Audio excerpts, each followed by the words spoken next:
And we're live here at the station of decapitation without your head. I'm Nasty Neal, and I'm joined by London May. Read of Night of the Bastard comes out tomorrow. Hopefully I'm allowed to say that. We don't get kicked off YouTube here. Yeah, it comes out in a couple theaters tomorrow, and it will be streaming on all the major platforms. Tomorrow's our big launch. So we're very excited about it. This is perfect timing to do a podcast. Yeah, and a perfect day for release. It's because Friday the 13th. Yeah. The movie was actually completed on Friday the 13th, August of 2021. So this is our second Friday the 13th. So hopefully we'll stay unlucky. Exactly. Well, the people in the movie aren't particularly lucky, and we'll go over that. But for people who don't know, what is Night of the Bastard about? Night of the Bastard has been called a cheap, transgressive, taboo-breaking, supernatural siege shocker. And it takes place, it opens in 1978 and then jumps forward 40 years.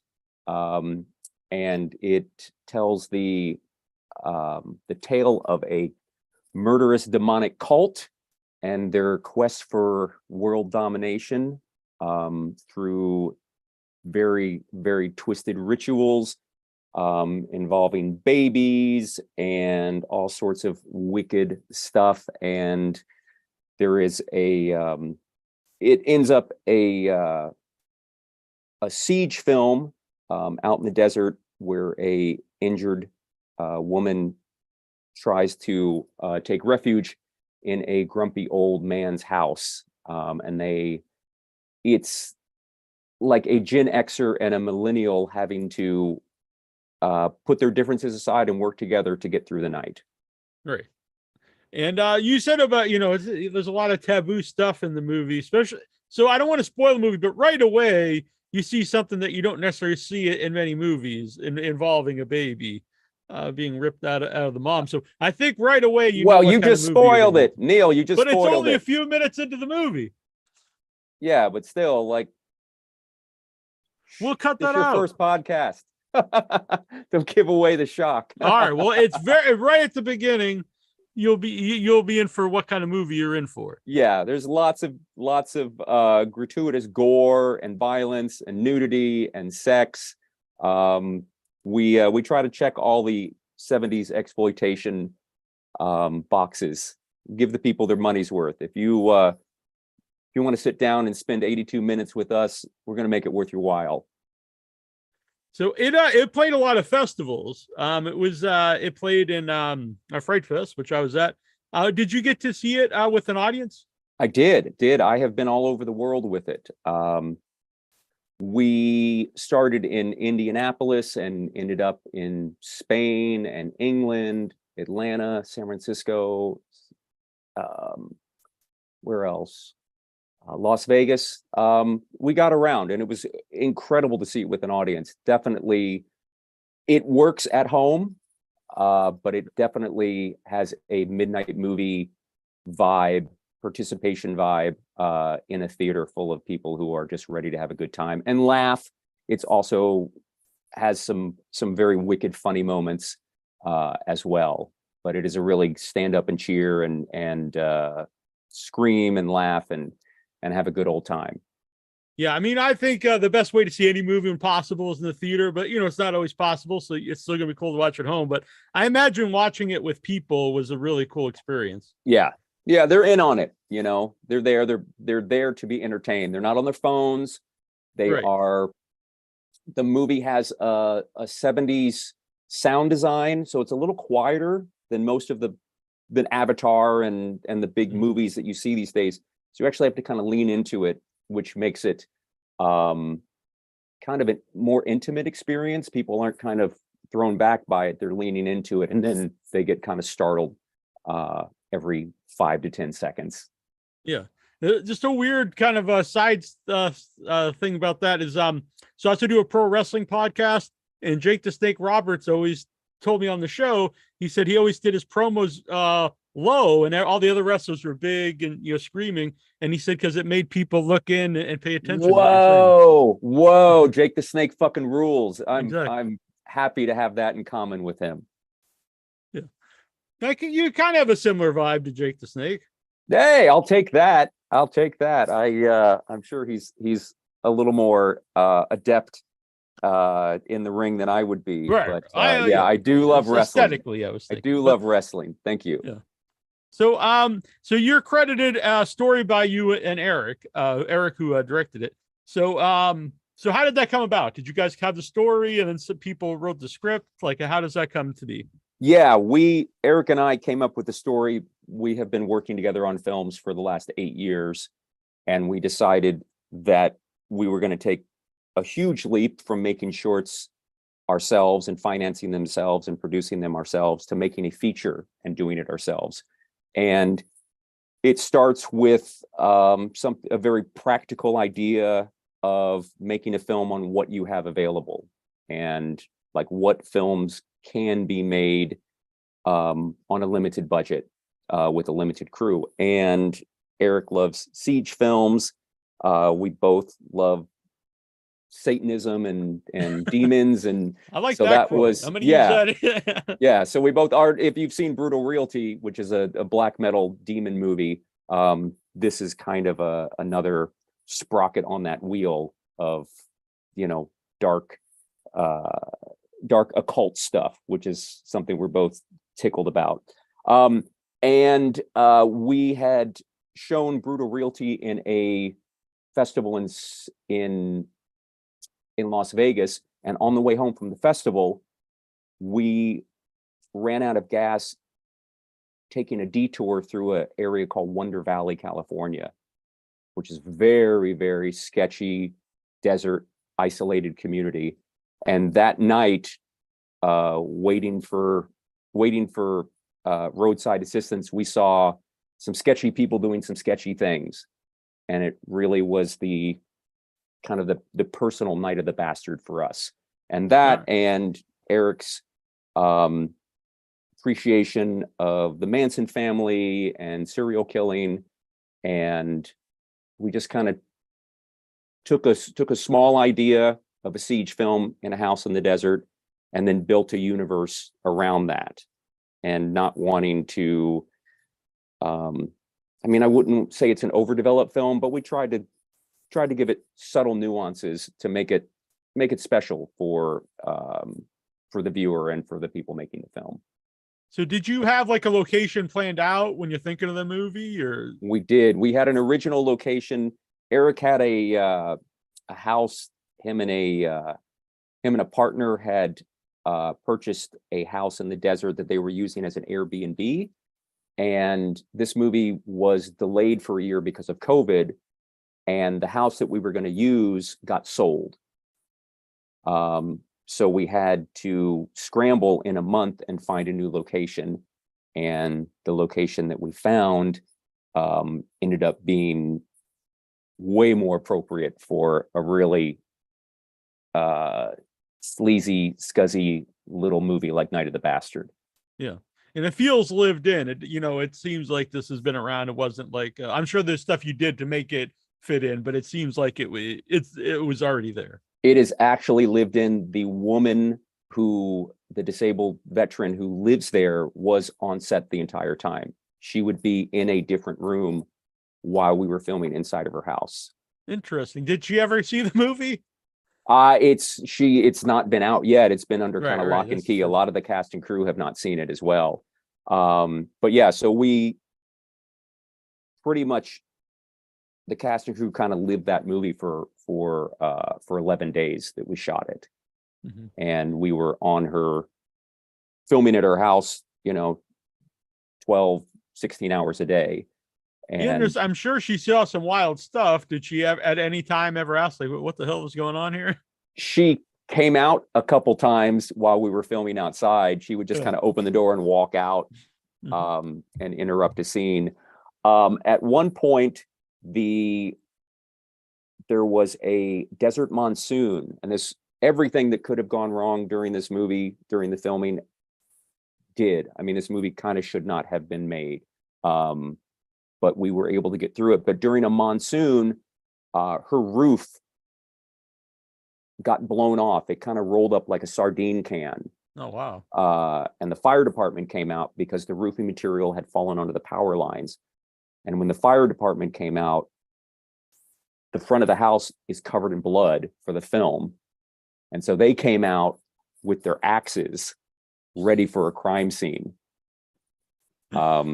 So she had a good time doing it. You know, she was able to, we paid her in cash and cigarettes and beer, and she got to hang out with the cash. She lives there alone with her dogs and cats. And so this was, to her, this was a big Hollywood event. For us, it was like a punk rock DIY. Let's have a horror summer camp, you know, at your house. Yeah. So when you're developing the story, was it always the plan for you to play Reed? Was that story kind of built around you or that character? Well, it was the cheapest alternative. Instead of hiring somebody else to do the role and auditioning them and paying them and all that kind of stuff. And it was, I was the most obvious person to just jump in and do that as well as the other things in the movie. How about the rest of the cast? Were they people you knew? So how did you go about casting the movie? Well, the most important person was finding the witch, and we found her through a woman in a local band here. There's like a witchy band called the Death Valley Girls here in Los Angeles. And she said, "Oh, I've got a friend who's a real witch, and she's an actress." And the next question is really the deal killer is, will she get naked? Will she have sex, cinematic sex, and do all these crazy, wicked, occult things? And she's like, yeah, she's really down for it. She is part of that Twin Temple band. There's like a satanic doo-wop band that is very popular, and she's naked on the front cover of the album. So we felt like, oh, okay, well, if she's comfortable doing that, maybe she'll be comfortable making a horror movie. And she ended up being not only the best actress that we could find, but also being our occult consultant. With her background in witchcraft, she was able to help us create rituals that were fairly accurate, because I don't like seeing occult stuff in movies that is just so lame. They took no effort to try to make it look authentic, and so we made the effort to have somebody there who knew what she was doing to help coordinate some of those ritual scenes. So she was a secret weapon in many ways. Yeah, and I wouldn't think that's something a lot of people would either think about or, give the attention to. So that's pretty cool. Well, and we called around because in LA, there's obviously a lot of witchy people. There's occult stores and there's witchy people. And Hannah, who played Claire, as I said, she wore a couple hats. On days that she wasn't acting, she helped out with production. So she was like our Swiss Army actress. She could do anything. So what is the vibe like when you're doing the sex scene? Well,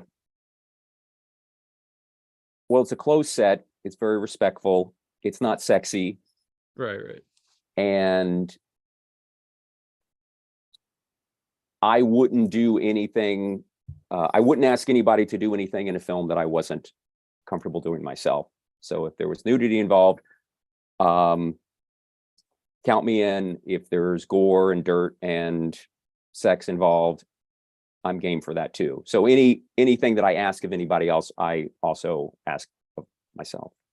Does that make any sense? Yeah, no, I understand. Yeah. So if there's exploitation going on, it was on both sides. We're both being exploited for the common good. Right. And you mentioned earlier kind of the not boomer, generation X and millennial. So your millennial counterpart, Maya, how did you cast her? And did you guys have like chemistry right away? Yeah, we found her through a casting site. She submitted a video reel where she acted out the one of the scenes in the movie so viscerally on as a self tape, like throwing herself around and just really physically getting into the role, that immediately stuck out to us. I'm an actor. I self tape all the time, and I try to think of, because I was the casting director on this, I was trying to think of what do I want to see, like what do I put out on camera and what do I want to see somebody else put out on camera.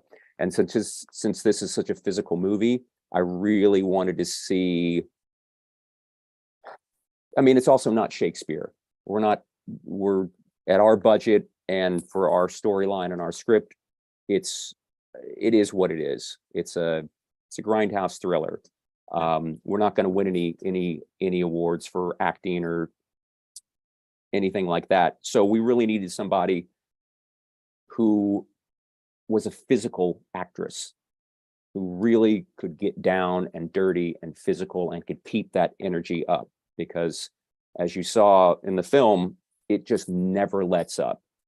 And instead of trying to bring the dramatic scenes down to something that was, I don't know, maybe more natural and conversational, we wanted everything to be hyped up to the sky.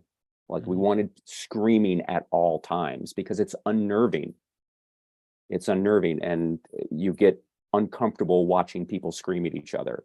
Am I wrong with that? There's No, a certain, yeah. when people are hysterical, you're just like, fuck, man, something happens, somebody get killed or somebody knock at the door, but it creates this tension that we wanted to sustain through the whole movie, because we knew we didn't have a lot to work with as far as budget and any big production.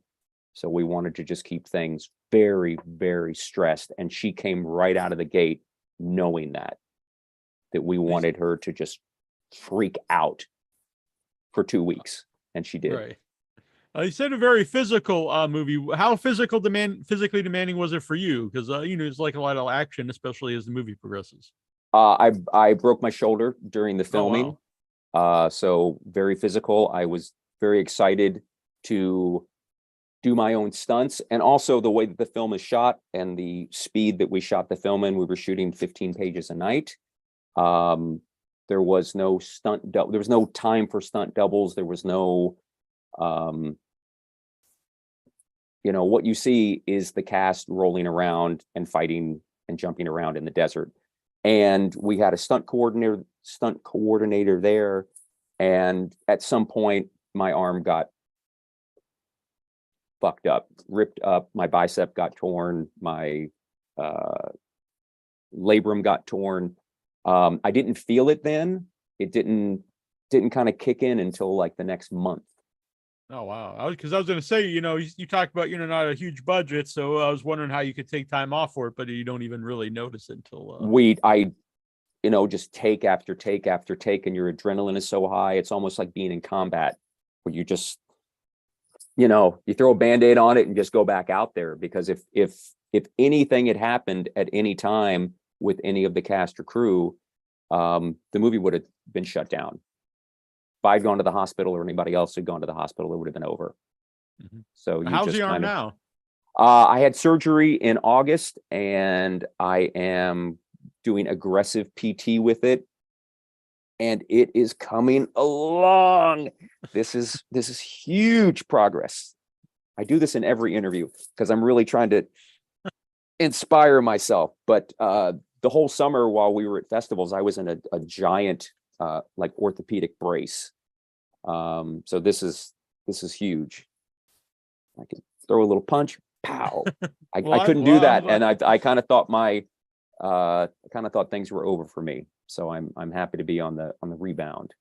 Yeah. Also, maybe a silly question, but in the desert, and when I'm watching movies, like you get a lot of sand in your face and stuff. Like, how just annoying is that, getting sand places? Man, if you're not down with it, it sucks. I mean, you have to really believe that, that shit's temporary. Film is forever. Sand in the face is temporary, but film is forever. Pain is temporary, but film is forever. I mean, you see me, I'm covered in dirt. There's a guy who's covered in blood the entire movie. And I can't imagine that's a good mix. Blood and sand together. We had no air conditioning. Most of the generators were intermittent at best. We had an active serial killer on the loose. There was a body found during our filming adjacent to our I don't want to laugh about that, but our set. There was active arson. I said equipment problems. A monsoon that dumped like a foot of water on the set and flooded the set one night, washed out the roads. I mean, and we're 30 minutes away from any sort of hospital or any sort of civilization. We are so remote. A sandstorm, COVID, recasting, my injury, heat stroke. 5 people had heat stroke. I'm not bragging about these things. These fucking things were awful. This was like being at war. And I wish it had been more comfortable for everybody. But the film has a certain vibe because everybody is struggling. It's like a cast and crew was just on a lifeboat fighting off sharks for 2 weeks. And that's what you get in the movie. Was there any point when you're making it, if all these issues that you just thought it's not going to happen? Every night there was something monumental happen that I was like, well, there goes my life savings. This movie's not going to get done for any number of reasons, whether it's the elements, whether it's the cast, whether it's an injury. The very first day we had somebody go down from heat stroke. And I was the set medic as well. I'm a registered nurse. So I would break away from either acting or producing or doing props and run and go tend to somebody. And I was like, if we don't get this person back on her feet and she goes to the hospital, we're done. It would be like putting on, it's like if you put on a punk rock show, you don't want the cops to come because they're going to shut the thing down. So you don't want anybody getting hurt at the show. You don't want anybody getting hurt on set because it's going to bring an ambulance. So yeah, very, very stressful, very stressful. And I think it took a lot out of everybody. I think we all have some PTSD from it. Seriously. So, how about makeup artist Julie Hapney? I've had her on the show. She's very cool. How did she get involved in the movie? She was brought on by Christian Ackerman, who helped to produce the film, and he said he had a friend in San Diego who was really into blood and gore, and that was good enough for us. All right. Yeah. That describes her, and you throw in cats in there, and that describes it to a T. Yeah. So, and it's 100% practical effects in the film, so we're very proud of that. And people seem to really respond to it. We won a best special effects award. Everything looks brutal and realistic. There's no CGI. There for a moment there, we were hoping that we would embellish all of our kills with some CGI, but then we realized that it would be better to just leave everything 100% practical, make it short and sweet, and move on, than trying to kind of what do they call gild the lily, try to do more to it. I think people appreciate a solid looking punch, a big blood splash, and a scream is better than a fake head exploding that looks like a video game. Yeah, I agree 100%. I think, and I'm not saying the effects look bad at all. I'm just saying in general, even bad practical effects to me have a charm. Absolutely. And bad CG just looks bad, I think. Yeah. And even even good CG starts to take you out of things, right? Yeah, because a lot of stuff that like from the 90s and early 2000s that look great at the time, if you watch it now, like it just does not look real at all. And it does not age well. Yeah. And I think for us, we And I think wanted, it's maybe you can't even pinpoint it, if you're just watching, but something your eye knows, like the weight's not there. It's just something that takes you out of it. yeah. And I think for our film, we wanted to keep people in at any cost. Mhm.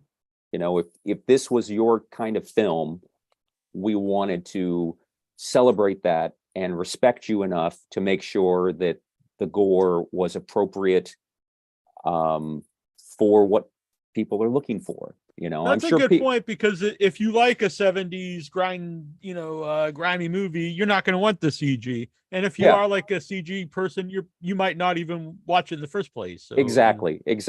And so, so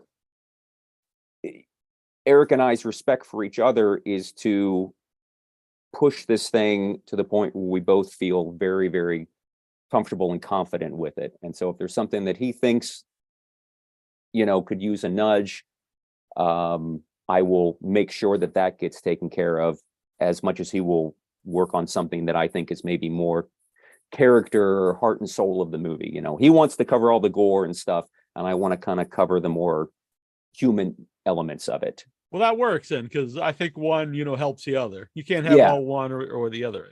Well, you want to care about the people a little bit, because then when they fucking die, it means something. I agree 100%. Otherwise, there's movies that you don't care about anybody, you just watch it to see the deaths, but that's not really that it might be fun to watch, but it's not. Yeah. It's not as emotionally. You don't have any emotional connection to it then.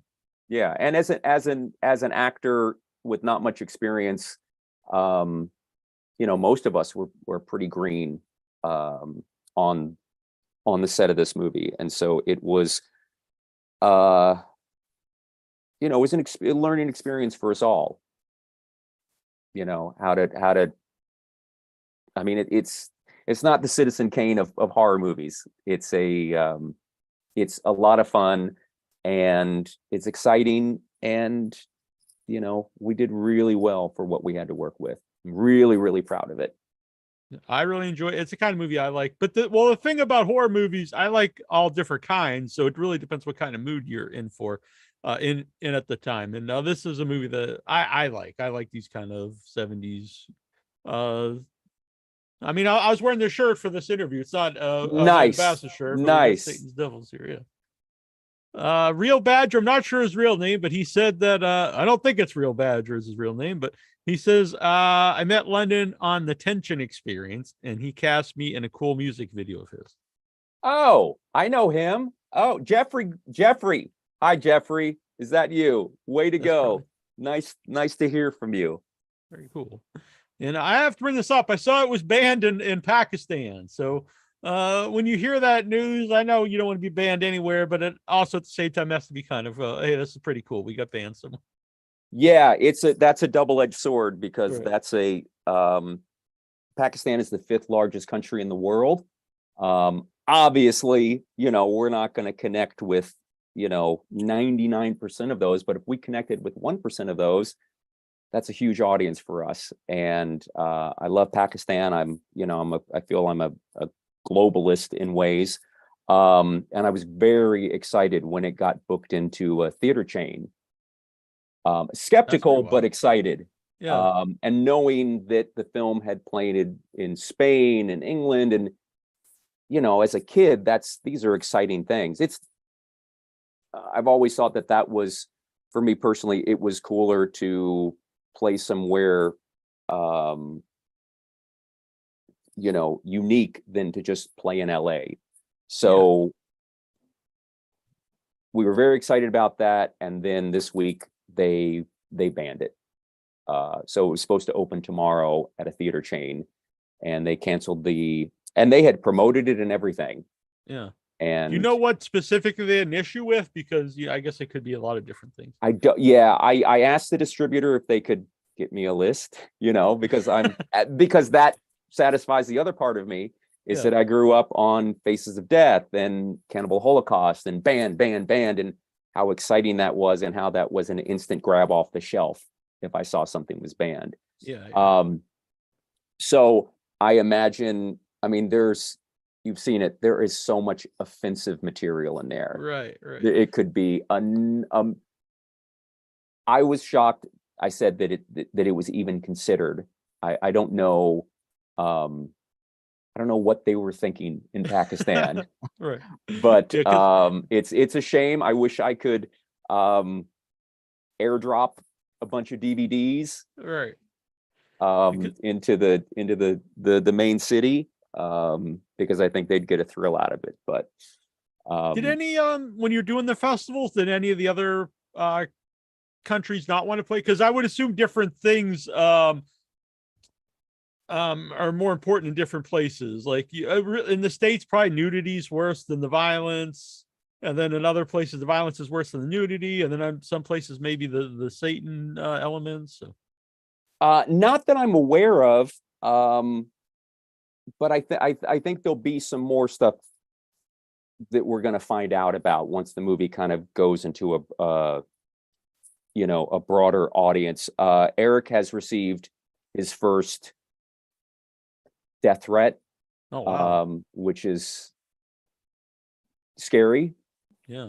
But I said, with being banned and being called repulsive and vomit inducing and getting death threats, fuck, we did something good, right?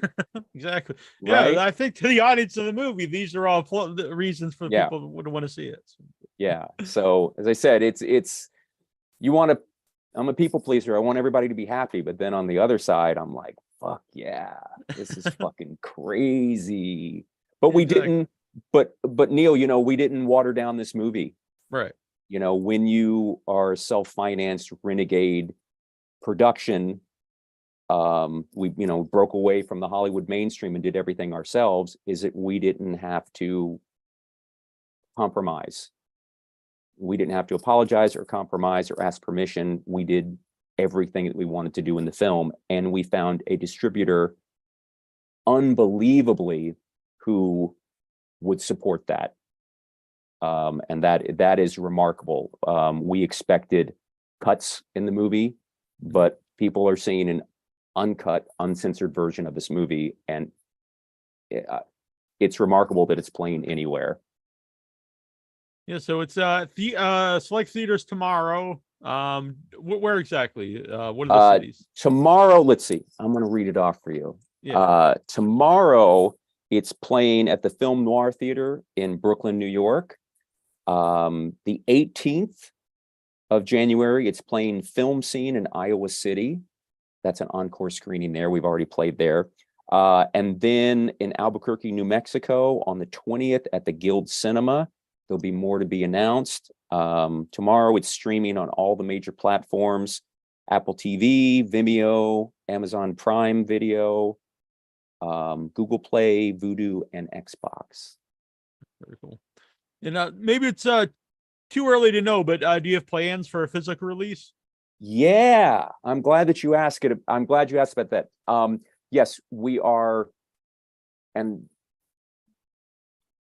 there was talk about it, and then it kind of petered out. And now doing press week, we've had so much interest in physical release that right before this conversation that I'm having with you, I wrote the guy at the company and I said, hey, are we on? Because people are excited about it. He was like, yes, we are on. So Blu-ray, and get this, VHS. No, very, very cool. Yeah. I personally think it's a great movie to put on VHS. Yeah. To watch, or even just to collect and put on your bookshelf or something.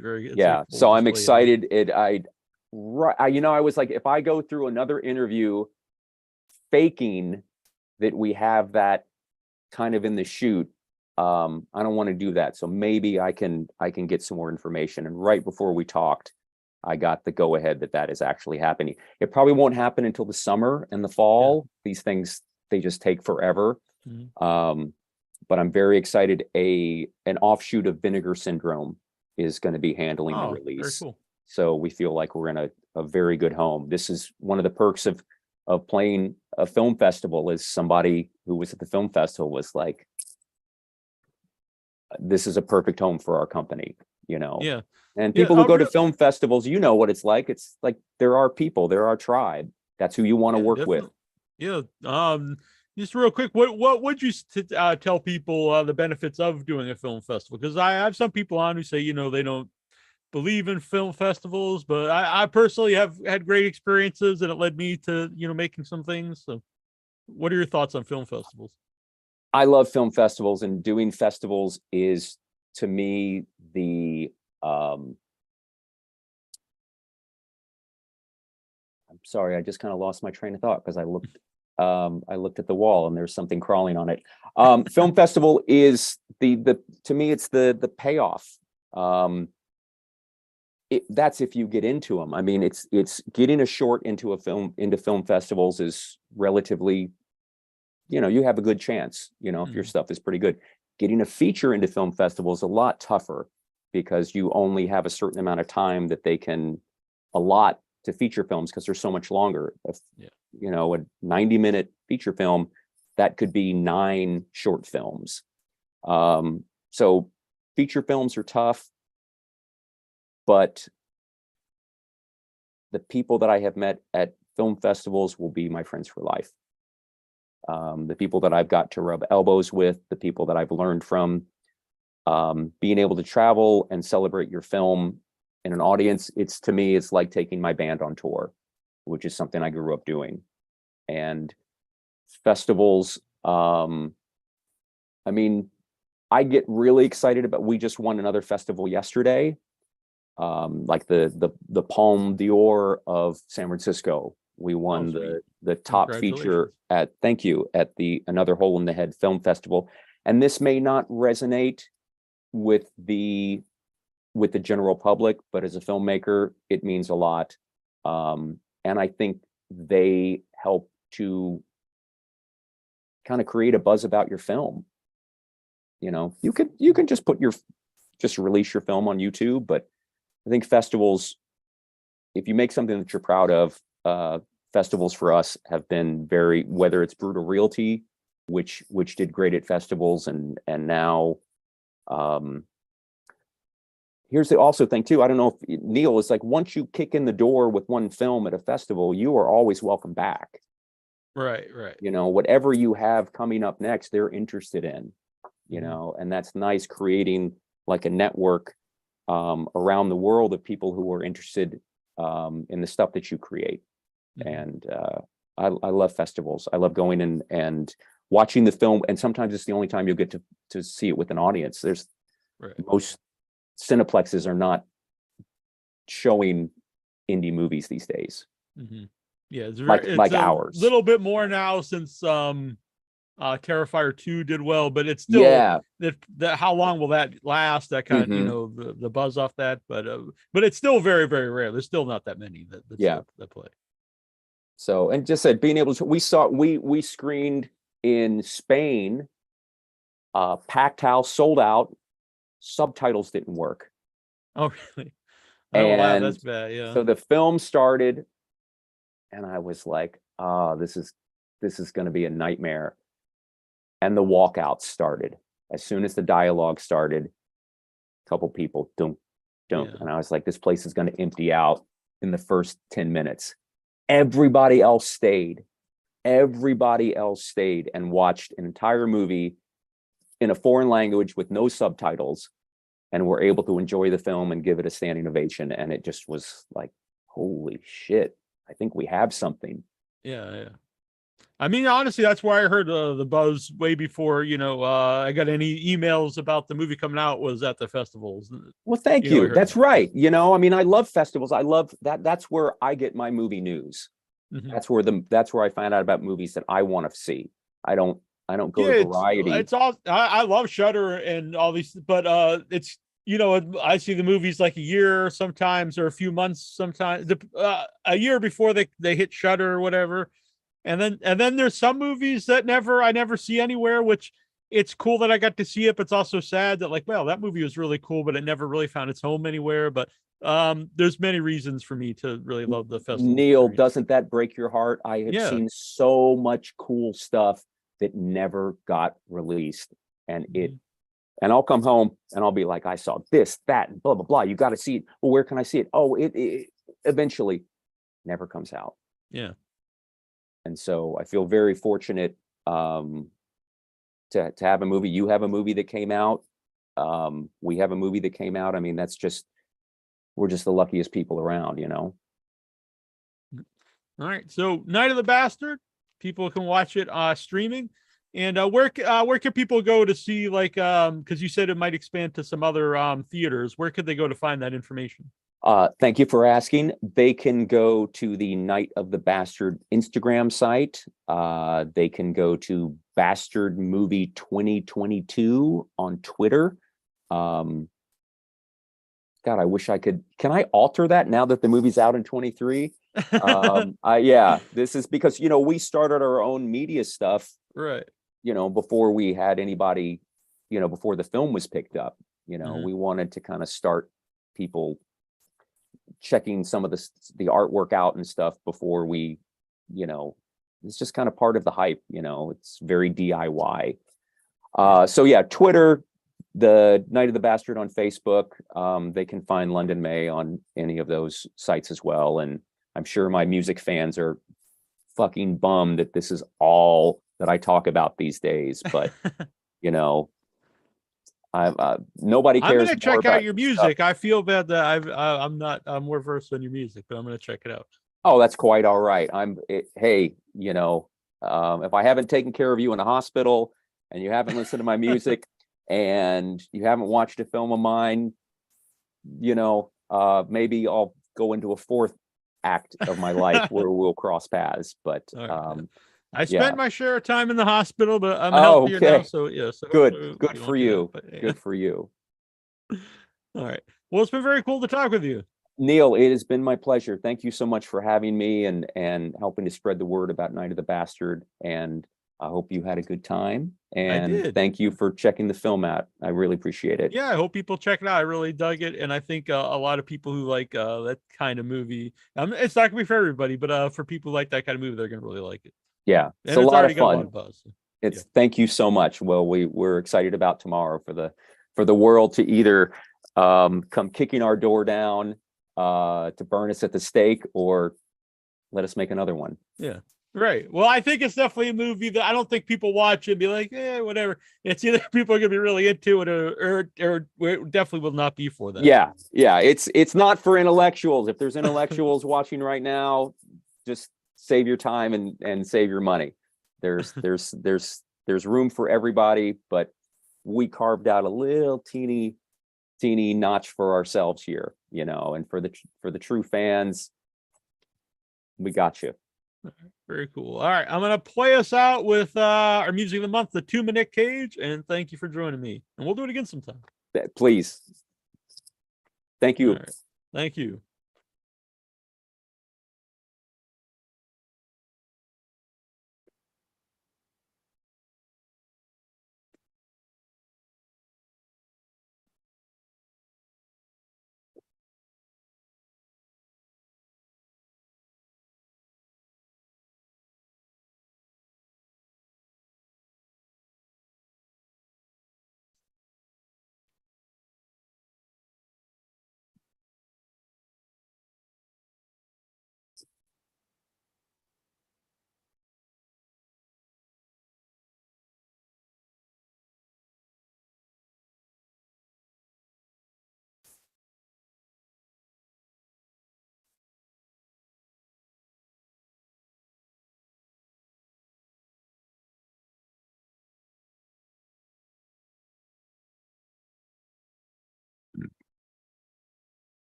Thank you to Nick Cage, and a big thanks to London May. Check out Night of the Bastard, and I will be back here in about 12 minutes with Dora Madison of Bliss, of Christmas, Bloody Christmas, VFW, and a lot of cool stuff. I'm going to switch hats, so it looks like it's a totally different day, and no one will know be the wiser. But we'll be back here 12 minutes right here for the second interview here Without Your Head. So please subscribe, hit that little icon. When you hit that, you'll get all the notifications when we go live or I upload a new show. Lots of cool interviews. Help spread the head, share that out. You like the show, help grow it. Share it with your friends, with your enemies. They'll become your friends. Show it on your Facebook, your Twitter, your MySpace, your Grindr, wherever you do social media, share it out there. And I will be a happy man. All right, we'll be back in about 12 minutes. Thanks again for watching.